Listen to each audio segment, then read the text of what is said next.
Good evening and many thanks for joining us. You're watching QTV. We're broadcasting live from our studios on Caraba Avenue, and I am Answane Sonyasi. This is the news. Here are the main news headlines.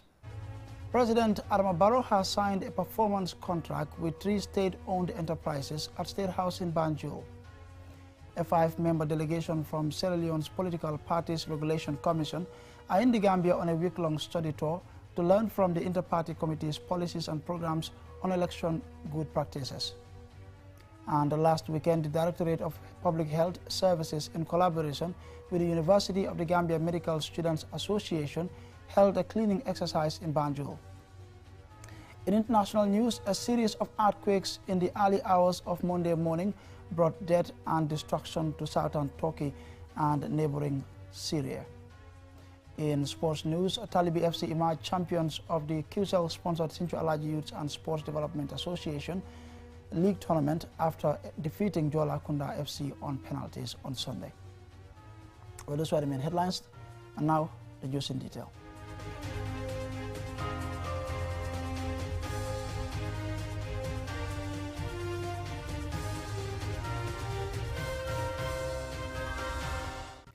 Now, President Adama Barrow has signed a performance contract with 3 state-owned enterprises, namely the Gambia Ports Authority, Gambia National Petroleum Company, and the Social Security and Housing Finance Corporation at an event held at State House in Banjul.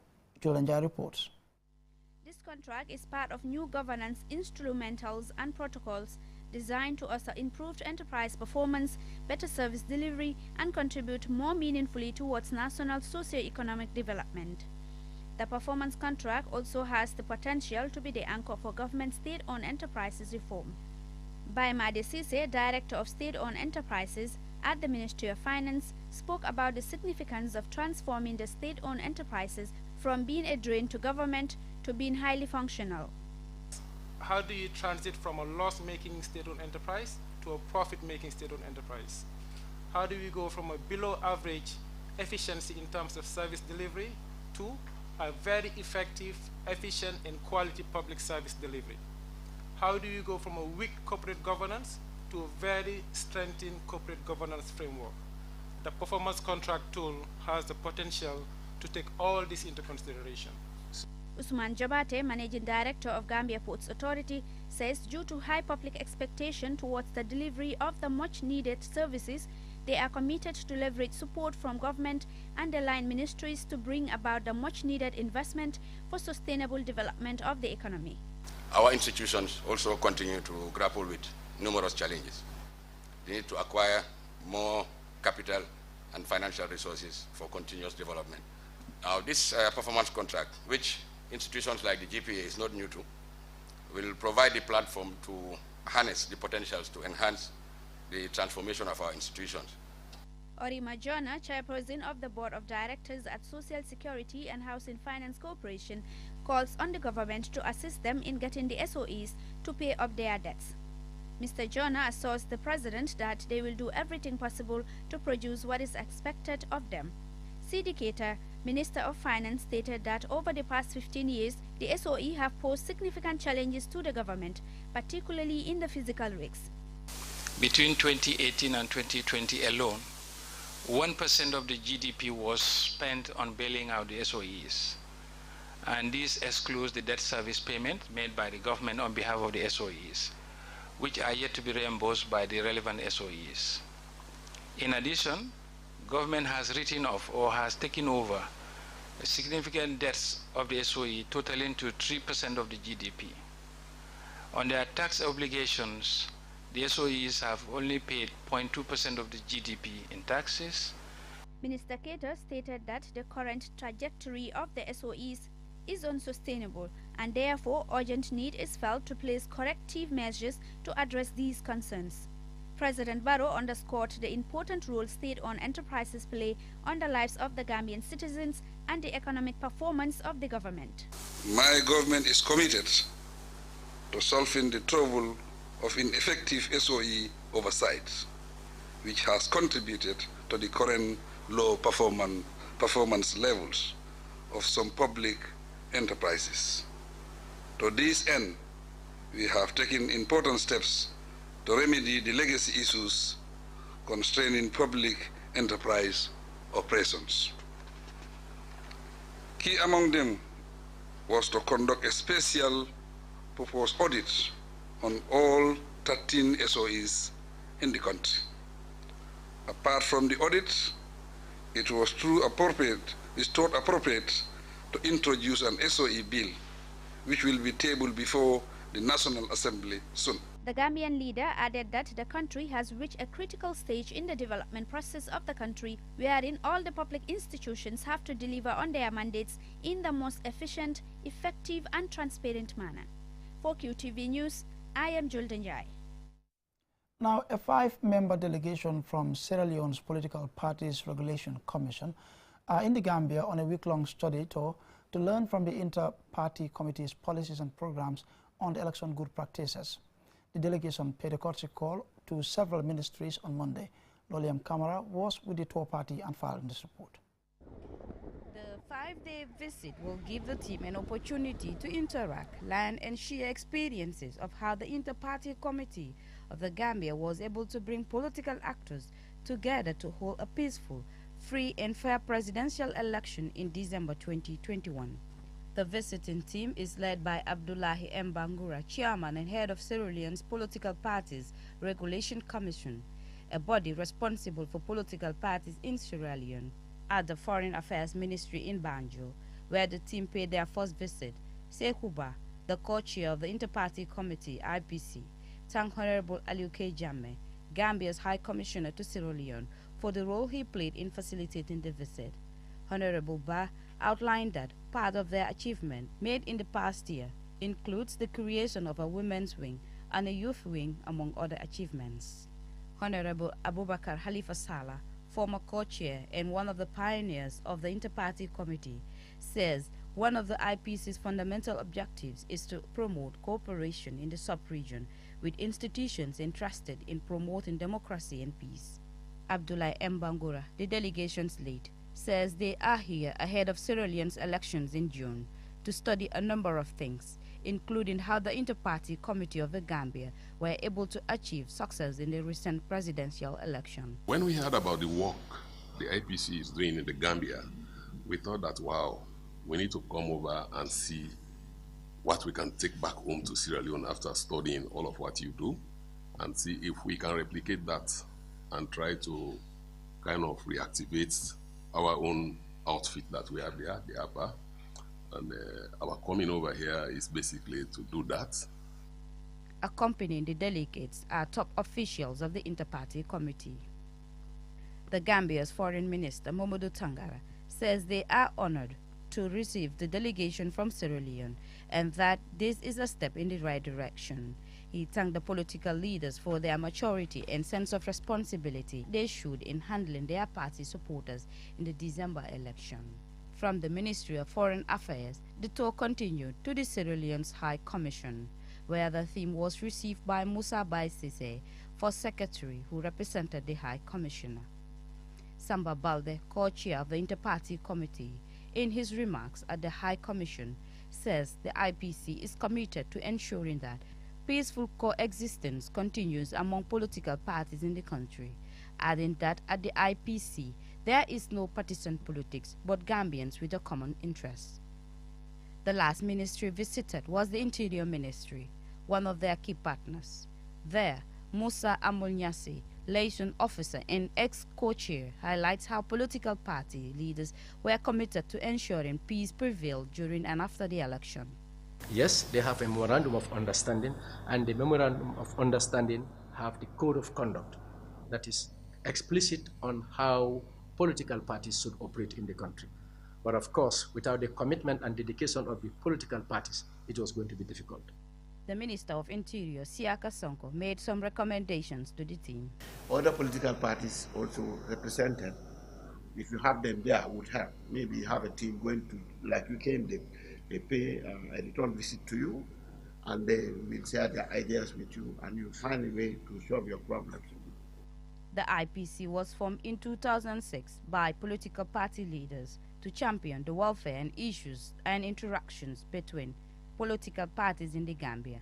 Mr. Abdullah Mbangura and team believe the recommendations from this study tour will be useful to ensure peaceful and credible elections in June this year in Sierra Leone. For QTV News, Lolly M. Camara. Now, last weekend, the Directorate of Public Health Services, in collaboration with the University of the Gambia Medical Students Association, held a cleaning exercise from the first landing site in Banjul to the Atlantic Hotel on Marina Parade. Jennifer Sonko tells us more. Studies have shown that marine pollution is a combination of chemicals and trash, most of which comes from land sources and is washed or blown into the ocean. This pollution results in damage to the environment, which worsens climate change impact. Dr. Buba Manjang, Director of Public Health Service at the Ministry of Health, says this cleaning exercise will be a continuous process. We all know environmental hygiene, environmental sanitation is crucial and very important, one of the main agendas of Minister of Health and also Sustainable Development Goals. So the Medical Student Association members approach us that they want to embark on this, and we encourage them. We told them this is a very good initiative. So, for us, we give you all the support. So that is support we are giving. We provided them with some sanitary materials like rigs and all the other things. We are also here on the ground to work together because beach cleaning is very crucial. You can see people are around, but wherever you have people, waste must be generated. The Medical Students Association is an affiliate of the International Federation of Medical Students, which has branches in over 130 countries. The association has 6 committees, one of which, the Standing Committee for Public Health, organized this cleaning exercise. Fatu A.B. Bojang is the Medical Student Association's president. Deem it necessary, as one of their focus area is environmental hygiene. So they deem it necessary to come here to clean the environment, because if you look around, this is a marine area and it is a place where we get a particular source of feeding from. So it's actually important to keep this area clean because, as we said, we are what we eat. So you have to make sure that everything you're doing, not only we are medical students, we're going to be doctors, but we cannot just sit and wait for people to be sick to come to the hospital. We also have to contribute our quota to the society. That's why we said public health. Abdul Aziz Sen, the Secretary General of the Banjul Fish Landing Site, underscores the importance of the initiative. However, he explains some of their challenges. All the time, this place is always dirty. We usually clean the area but lack a collection vehicle. Because of that, we throw waste into the sea and it naturally comes back. The lives of marine species are endangered when we litter beaches and never clean them. As a country heavily reliant on tourism, it is equally important to keep our beaches clean for the benefit and enjoyment of residents and to attract more tourists. Reporting for QTV News, I am Jennifer Sonko. And the report there by Jennifer Sonko will lead us to the commercial break, but we'll be right back.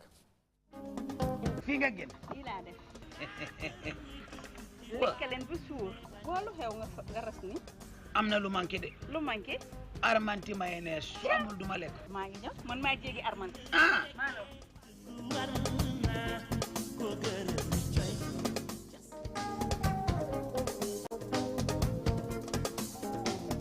Noo ko gisee? Safna neex na ndax moom ci armanti mayonnaise ak sauce boo ko ciy def rek dafay neex. Nii la. Armanti mayonnaise. Ren la am 28 years. Wow.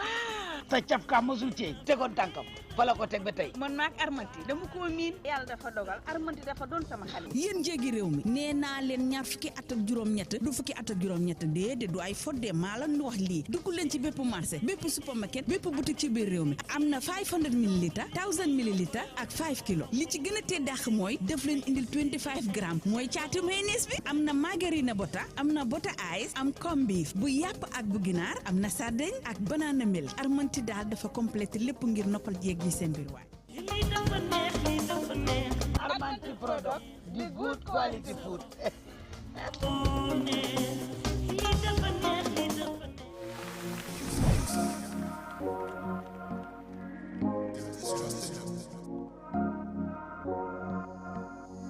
As the fastest growing GSM company in the Gambia, QCell has the widest 4G plus coverage in the country. 3 times faster internet speed than our competitors. So switch now and dial *335# and enjoy what true 4G feels like. QCell, Gambia's trusted network.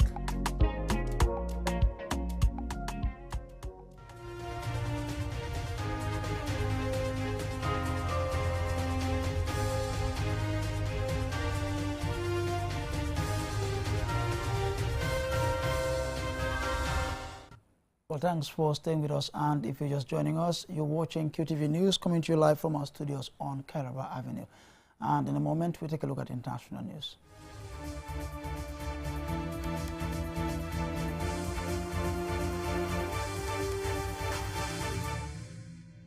And we begin with some sad and devastating news as a series of earthquakes in the early hours of Monday morning brought death and destruction to southern Turkiye and the neighboring northern Syria. As the death toll passes 5,000, the international community is rallying to support the two countries. More in this report. A 7.8 magnitude quake struck near Gaziantep in Turkey in the early hours of Monday, while many people were asleep. At around 1:30 p.m. local time, which is 10:30 a.m. GMT, a 7.5 magnitude tremor then hit, which officials said was not an aftershock. Buildings collapsed or were reduced to rubble, and many roads were destroyed or blocked.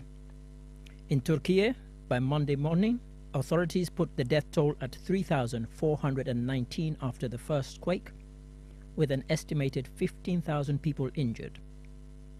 In neighboring Syria, authorities said 1,600 people had died. In both countries, rescuers are having to go into rubble and unsafe buildings, trying to rescue the survivors, many of whom have reached out to the outside world using their mobile phones. There have also been tales of miraculous rescues from underneath collapsed buildings in both countries, including that of Ghanaian footballer Christian Atsu, who, along with a colleague, was rescued from a collapsed building. Atsu had scored the winning goal for his Turkish club the night before the quake. In Syria, which has been war-torn for more than a decade, rescue efforts have been led by the humanitarian organization, the Syrian Civil Defense, also known as the White Helmets. They have posted footage of their work, which on at least one occasion involved rescuing a small child from the ruins of a collapsed building. Turkey's President Recep Tayyip Erdogan has described the quake as the worst in the country's history for a century. Turkey has been a close development partner to the Gambia, and the Gambia's president, Adama Barrow, in a tweet, offered prayers on behalf of the Gambian people for the victims and their families. American President Joe Biden made a telephone call to President Erdogan in which he reaffirmed the readiness of the United States to provide any and all needed assistance to our NATO ally Turkey in response to this tragedy, according to a White House statement. Turkey's neighbor Greece, with which it has often had a frosty relationship, also saw its Prime Minister, Kyriakos Mitsotakis, call President Erdogan. On behalf of the Greek people, I extend my deepest condolence for the devastating loss of life and reiterate our readiness to provide all further assistance necessary, President Mitsotakis wrote on Twitter after his phone call. Several countries have offered or have already sent rescue teams or promised to do so. More than 24 hours after the first earthquake, the situation remains tense, and the death toll, currently standing at more than 5,000, continues to rise. For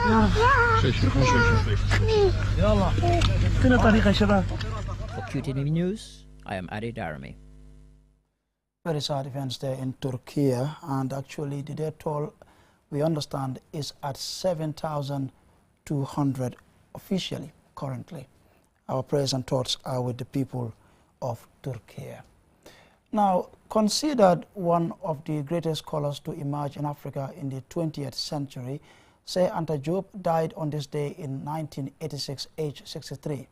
Using disciplines of history, linguistics, cultural and physical anthropology, physics and chemistry, Diop forged new theoretical pathways to understanding African history. Here's Mahmoud Mbouch. Regarded variously as the Renaissance man, the pharaoh of knowledge, a visionary scholar, Cheikh Anta Diop came to international prominence in 1954 with the publication of his book Negro Nations and Culture, where he not only asserts but proves that the ancient Egyptians, precursors of civilization and science, were black. His thesis had the effect of an earthquake, according to one critic. The scientific establishment of the time would have none of that, having already consigned African history to non-history. The idea of black tabula rasa, Africa devoid of history, culture, because the Africans lacked reason, was an article of faith in colonial historiography. In fact, his notoriety began with his submission of his doctoral thesis based on the premise that Egypt of the pharaohs was an African civilization at the University of Paris, Sorbonne in 1951. And you guessed it, the thesis was rejected, but would reincarnate as Negro Nations and Culture, published by Présence Africaine, a Pan-African magazine published in France, founded in 1947 by Senegalese writer and editor Leone.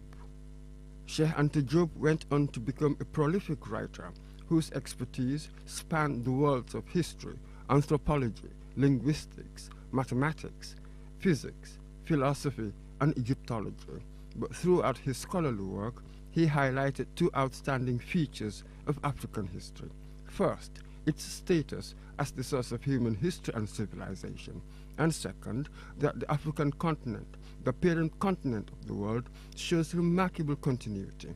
After the decline of Egypt as a civilizing center, Kush picked up the flame, in time yielded to Axum in the east and Ghana in the west, and so on.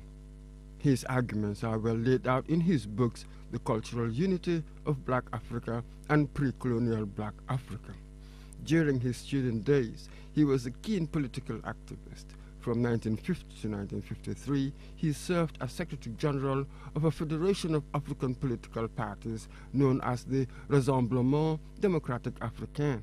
In 1951, he helped establish the first Pan-African Student Congress in Paris. Also in Paris, in 1956, he participated in the first World Congress of Black Writers and Artists. In 1960, the year Senegal gained independence, he finally got his doctorate at Sorbonne and returned to Senegal. He established the first radiocarbon laboratory in Africa, in Senegal, at the university that now bears his name. At the 1966 first World Black Festival of Arts and Culture held in Dakar, he and W.E.B. Du Bois were honored as the scholars who exerted the greatest influence on African thought in the 20th century. His English language publication in 1974 of his book, The African Origin of Civilization, Myth or Reality, was a milestone event, according to one scholar. In the same year, he delivered his now famous presentation of his ideas at a UNESCO-sponsored international symposium in Cairo, Egypt. In 1981, his last major work was translated in English as Civilization or Barbarism and Authentic Anthropology. Cheikh Anta Diop was born in Diourbel, a town lying east of Thiès. A critic described him as a ram, a person who fights using his head. For QTV News, I am Mamadou Mbodj. And from that report there by Mamadou Mbodj on the 37th anniversary of the death of Cheikh Anta Diop, now to some exciting sports news.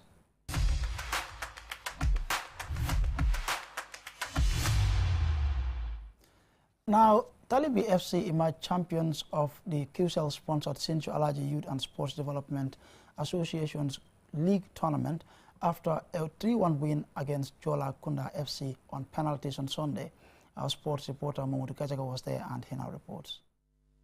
Talibi FC goalkeeper Adama Barrow became a hero after saving 3 penalties to help his team win the QCell-sponsored Sinchu Alagie League Tournament following a 0-0 draw in regulation time. Adama made saving spot kicks look very easy with a great technique in reading each penalty taker's body language. In addition to his penalty kick heroics, he made at least 2 crucial saves in normal time. This is how Adama reacted to his heroics after the game. So ko sété bé affaire ci dama ko liggéey xam nga wa so té tek ci dama ko deserve because lo deserve rek ngay am xam nga so wa we work hard for it, you know. It's not easy, you know. Yeah, because we came a long way xam nga.